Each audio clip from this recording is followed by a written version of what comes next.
What went wrong in Zimbabwe? Why is Zimbabwe a failed state after 43 years of independence? In this video, I'm going to give you 7 reasons why Zimbabwe failed as a state. Today, the day I'm making this video, 18 April, is Zimbabwean Independence Day.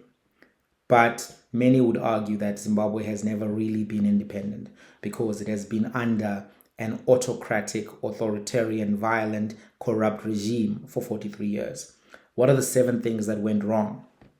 Number 1, Zimbabwe has been governed as a dictatorship, a one-party state, effectively and sometimes without even hiding it. In the 80s, Robert Mugabe made it very clear that he believed in a one-party state more than anything. Number 2, there was suppression of opposition. In the 80s, that suppression was directly violent through the perpetration of a genocide by Robert Mugabe and Emmerson Mnangagwa, a genocide that is known as the Gugurahundi, where over 20,000 people of Ndebele identity were killed. In the 2000s, there was a lot of intimidation, harassment of opposition as well. People were killed, people went missing. People would go into rural areas and townships to harass, to beat, to torture people who identified as activists of the movement for democratic change. That suppression of opposition has been a feature of the 43 years of Zimbabwean existence. Number 3, intimidation of the media. Under Robert Mugabe, there was a lot of state control of television and radio. And whenever there was independent press that tried to compete with the state broadcaster, those independent publications were harassed, they were intimidated. And in one particular instance, the printing press of an independent media house was bombed in the early 2000s.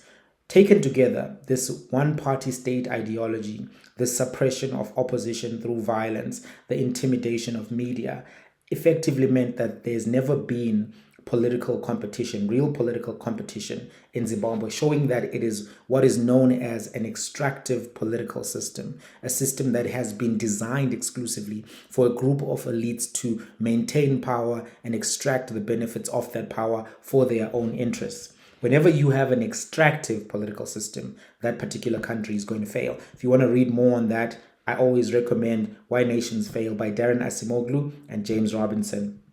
So that's number 1. And I mean, that's the first 3. And in addition to an unfavorable and uncompetitive environment, the ZANU-PF regime also rigged elections. So those are the first 3. Number 4, the unlawful land seizures. When the land seizures started, in that period between 1998 all the way up until the year 2000, those land seizures were unlawful, they were violent, they had a lot of racist rhetoric also embedded in them. And as a result of that, the global community could not find an appetite to embrace them. There's nothing wrong with land redistribution, but land redistribution must be done in a lawful and ethical way, and it must be done in a way that doesn't include burning of farms, seizure of farms, killing people, beating people, all of the things that were covered by the international media quite comprehensively. Those land seizures really tarnished the international reputation of Zimbabwe. Number 5, reckless financial policy. In the 90s, the government of Zimbabwe decided that they were going to spend a lot of money sending an army to the Democratic Republic of Congo. Obviously, they wanted to get some diamonds and other, benefits of the DRC, but that came at a big cost to the government of Zimbabwe. And then they also decided in 96, 97 that they would pay reparations to war veterans. And they spent a lot of money on those reparations. The consequence of that was that the Zimbabwean Stock Exchange collapsed and the Zimbabwean currency lost a lot of its value in 97 in what is known as Black Friday, which happened in November of 1997. Then there was the 6th reason, extensive corruption, just blatant corruption. the ZANU-PF regime, and I think it's been covered by this a new documentary by Al Jazeera, has always been such that the people who are leading the party have sought to enrich themselves at the expense of the public. And that corruption continues to this day. Zimbabwe is a nation of bribes. From the border to any government office, you have to pay bribes in order to get anything done. And that extensive corruption really decays the state and the capacity to get anything done. Number 7, tribalism. Robert Mugabe used tribalism to shore up his support amongst the Shona constituency, and he exploited historic divisions between Ndebeles and Shonas as a result of the migration of the Ndebele tribe out of KwaZulu-Natal into Zimbabwe, and he exploited that to maintain his own power base. And those tribalistic divisions continue, but they were at their worst manifestations in the 1980s and the 1990s. Tribalism is not something that can help a nation progress because it creates inherent divisions and creates an incentive and almost an undercurrent which can lead to civil war at any given moment. Now, the 8th thing is that there was also lack of regional accountability. When elections were being rigged by the ZANU-PF, the AU and SADC and regional leaders of high esteem ratified those elections. They said that they were free and fair. And in so doing, they undermined the capacity for there to be a transition from ZANU-PF to any other political entity.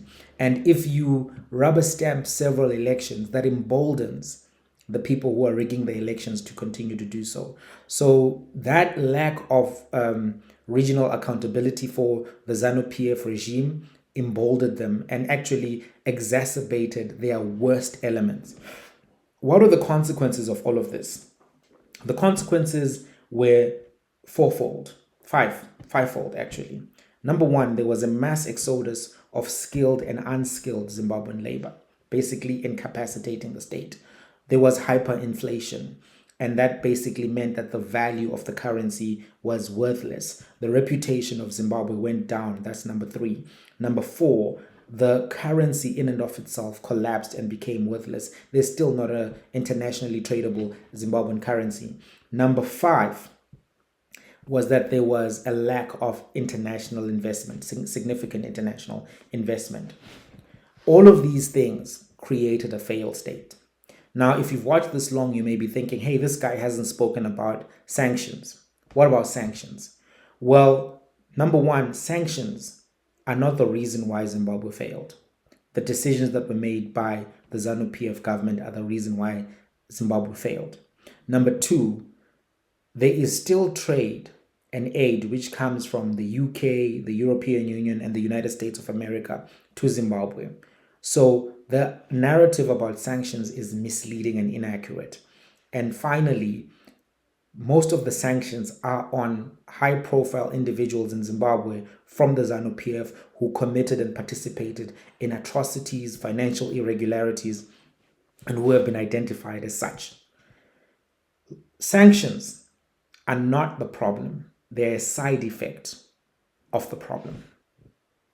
Zimbabwe still has healthy relationships with China, Russia, Belarus, etc. They're able to trade with many other countries. The reason why the country failed is because of the ZANU-PF under both Emmerson Mnangagwa and Robert Mugabe. And in fact, the distinction between the two is arbitrary because Emmerson Mnangagwa was the fist of Robert Mugabe. He was the enforcer of Robert Mugabe, and many of the atrocities which were committed under Robert Mugabe link also back to Emmerson Mnangagwa, the current president. So that's my reflection on why Zimbabwe failed as a state.